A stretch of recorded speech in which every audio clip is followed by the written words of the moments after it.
ابوالفضل، امروز اومدیم یک گیم پلی کوچیک از بازی وار تاندر داشته باشیم. بچه ها نمیدونم، من خیلی بازی ها میذارم ولی میخوام ببینم شما کدوم بازی ها میخواید من بذارم.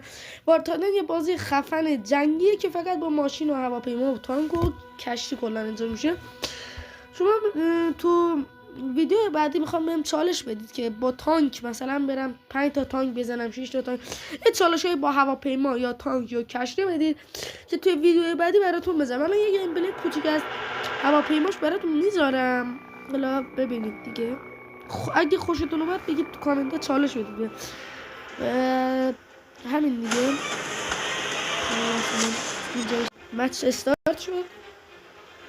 یک گیم پلی خیلی کوچیک از بازی داشته باشیم.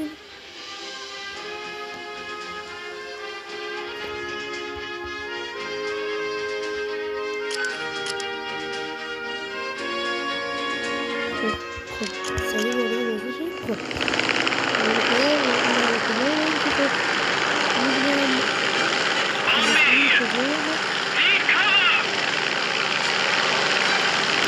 اولین بازی از جنگل خفن نمیده بکنید وقتی بازی کنم نارو به جنگل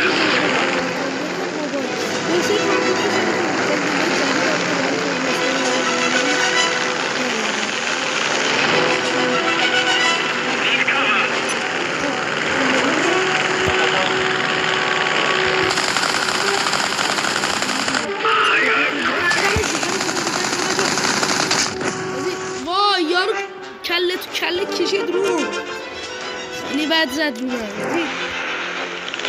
این یارو قشنگ که دیوته بزنه با کله زد تو من.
نزنید دیگه بچه، حالا با یک کچلو از شانس بد من نمیتونم پلی بدم.